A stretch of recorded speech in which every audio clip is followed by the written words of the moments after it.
Bulletin Headline. Ito ang mga sentrong balita. Eksplosibo. Isang sanggol natagpo ang walang buhay. Sanhi ng pagkamatay, inimbestigahan pa. Hanging habagat at localized thunderstorm patuloy na nagdadala ng ulan sa ilang bahagi ng bansa. Alamin mamaya ang mga ipapaliwanag.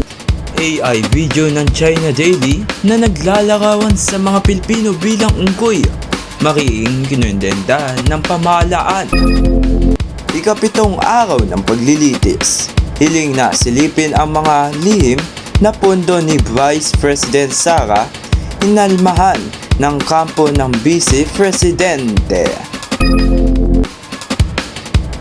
At sa showbiz industry, kinumpirma at naglabas ng mga larawan si Bea Alonzo sa kanyang Instagram tungkol sa kanilang naging simpleng civil wedding sa opisina ni Makati Mayor Abby Binay.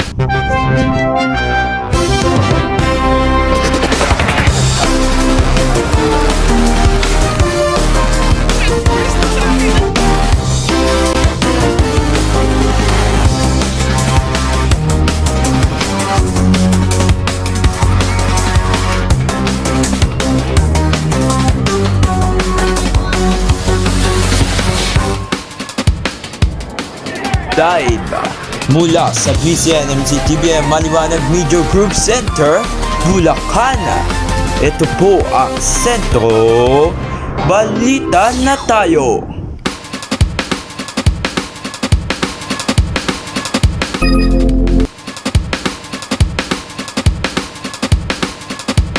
Magandang gabi, mamayang Pilipino. Ang nakakalungkot na balita. Iniimbestigahan ang sanggol dahil sa dulot ng pagkamatay nito sa estero.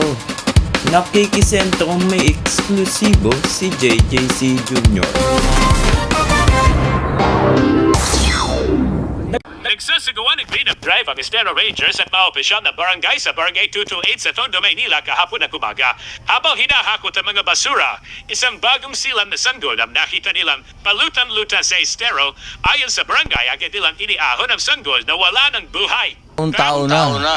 Kaya nga nagulat kami, lalaki. Tingin ko bagong tapon lang. Sabi ng barangay, hindi pa malaman kung sino ang posibleng nagtapon sa sanggol dahil walang mga CCTV sa bahagi ng Estero.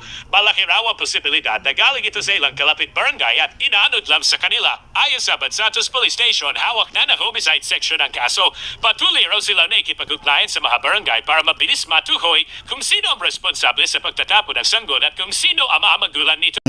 Release.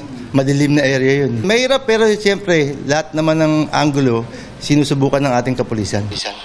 Nananawagan din ang pulisya sa mga residente sa lugar na ipagbigay alam sa kanila kung mayroon silang impormasyon kaugnay sa pagkarakilanlan ng nagtapon sa sanggol. Ako si JJC Jr. Mula sa BCNMC-TVM Bulletin News.